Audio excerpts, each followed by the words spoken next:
As many people know, Allah Himself claims in ayahs like chapter 3, ayah 54, to be the best of deceivers.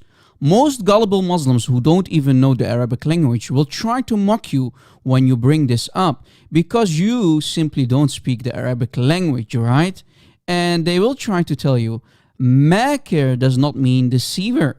Of course, most of you know by now that makir or makr in the Arabic language is used when someone is going to do an evil act. It's never used in a positive way. It's not a thing to be proud of. Because when you deceive someone, you're doing the work of Satan. So when Allah claims to be the best deceiver, that means here Allah already made it crystal clear to be Satan himself in disguise. Yet Muslim translators and apologists will give you all kind of false translations for the word makr, deception, and makir, deceiver. But we Arabic-speaking Christians know better, and we only use these evil words, deception, makr, or deceiver, makir, when we talk about evil acts. Even the context of the ayah makes it clear that it's not a good deed. They deceived and Allah deceived, but for sure Allah is the best of deceivers.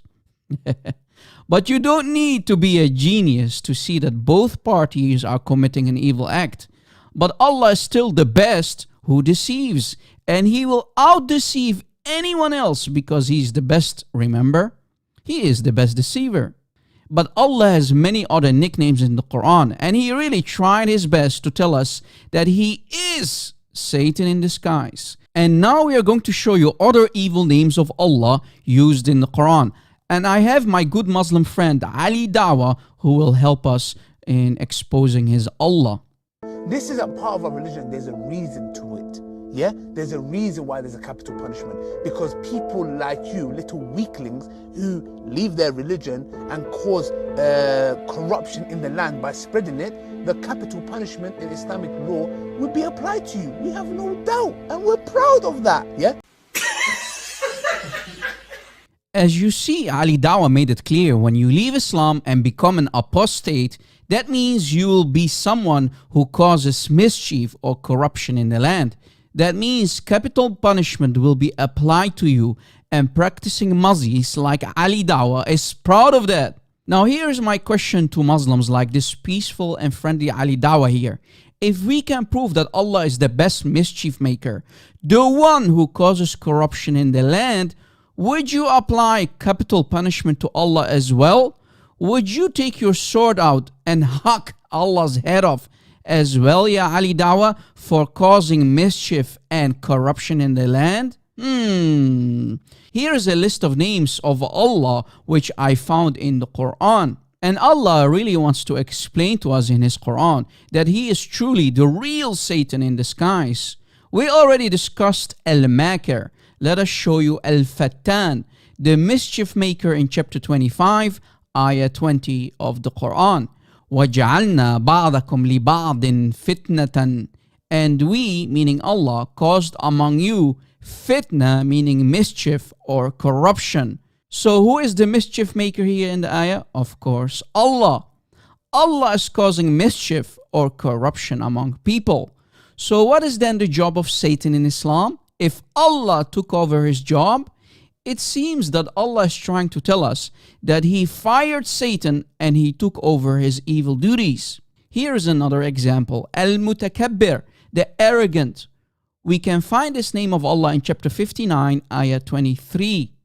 Ad-Dar, the distresser or the one who causes harm. We can find this name of Allah in chapter 6, ayah 17 of the Quran. The question here is, why would Allah first cause harm to anyone and then remove the harm? Does Allah have no other job to do? Or does Allah have nothing better to do than to troll people as if Muslims are puppets in the hands of Allah? Please try to convince us, Ya Muslimun, that your Allah is not an evil God of mischief and harm. Another example. Al-Mudil, the misleader or humiliator, the one who misguides people. We can find this name of Allah in chapter 14, ayah 4, for example. So why would anyone who is not brainwashed in Islam, or anyone who cares about his salvation or his precious soul, or the truth want to worship such an evil false god? On top of that, did Muhammad himself knew what Allah would do to him? Would Allah misguide Muhammad? Would Allah send him to hellfire? If we go to Surah Al-Ahqaf, ayah 9, we read that even the supposed final prophet Muhammad, and supposedly the best example, he himself did not know what Allah would do to him. So, ya Muslimun, if your prophet did not know, how do you know? Where is your guarantee to go to Jannah instead of hellfire? Either you're going to follow this evil cult of Allah, who is nobody else but Satan in disguise, or you are going to leave Islam, drop the false prophet Muhammad, and hopefully come back home to your Lord and my Lord, Jesus Christ, glory to his name. The real living and loving God who does not misguide or cause harm to someone like Allah, or let alone cause mischief among people.